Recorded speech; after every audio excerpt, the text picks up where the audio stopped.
What is the OSI model?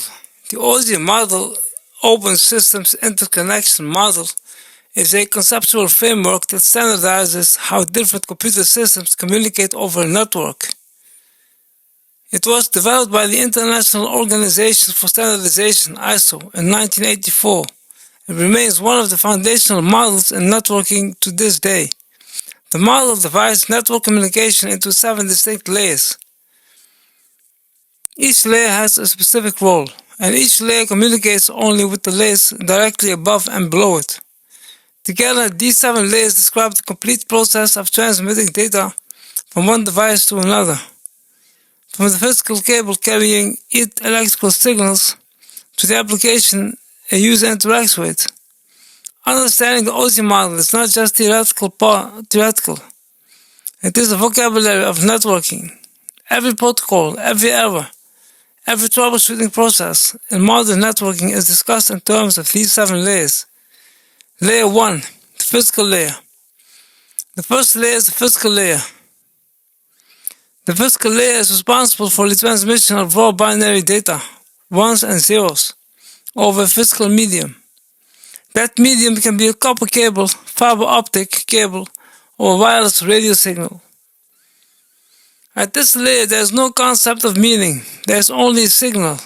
A 1 is represented by a high voltage or a specific light pulse. A 0 is represented by a low voltage or the absence of that pulse. The physical layer defines the physical characteristics of the connection, the type of cables used, the connectors, the voltage levels, and the timing of signals. Common technologies at this layer include Ethernet cables, fiber optic, transceivers, and Wi-Fi radio transmitters. The unit of data at the physical layer is called a bit. A single 0 or 1. An important distinction: the physical layer is responsible for moving bits. It does not know what those bits represent, where they come from, or where they are going. That is the responsibility of the layers above. Layer 2, the data link layer. The second layer is the data link layer.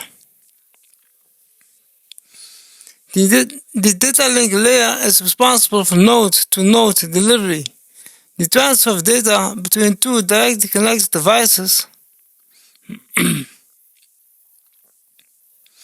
on the same network. Where the physical layer deals with raw bits, the data link layer organizes those bits into structured units called frames. A frame is a package of data that includes the actual payload, as well as addressing information and error detection codes. The addressing used at this layer is the MAC address, Media Access Control Address. Every network interface card has a unique MAC address assigned by the manufacturer. Think of it as a permanent identity number burned into the hardware. The data link layer is also responsible for error detection, using a method called the cyclic redundancy check, or CRC. It can detect whether data has been corrupted during transmission. If an error is detected, the frame is discarded. Retransmission is handled by higher layers. The data link layer is divided into two sub-layers. The first is the Logical Link Control, LLC, which handles communication with the network layer above. The second is the Media Access Control, MAC, which controls how devices on the same network achieve access to shared medium. Common devices that operate at the data link layer include switches and network bridges. Layer 3, the network layer. The third layer is the network layer. The network layer is responsible for logical addressing and routing, determining the best path for data to travel from one network to another, while the data link layer handles communication between directly connected devices. The network layer handles communication across multiple networks. This is where IP addresses come in. An IP address is a logical address assigned to a device. Unlike MAC addresses, which are fixed to hardware, IP addresses can be assigned dynamically and changed dependently on the network. Think of a MAC address as a person's name, fixed and permanent. Think of an IP address as a postal address, It describes where a device is located and can change when it moves. The network layer uses routers to forward data between networks. A router examines the destination IP address of each packet and determines the most efficient path forward, a process called routing. The unit of data at the network layer is called a packet. Common protocols at this layer include IP Internet Protocol in both versions, IPv4 and IPv6. Also at this layer, ICMP, the Internet Control Message Protocol, used for diagnostics and error reporting and the foundation of tools like ping. Layer 4, the transport layer. The fourth layer is the transport layer, PAS. The transport layer is responsible for end-to-end communication between two devices, ensuring the data is transferred reliably in the correct order and without errors.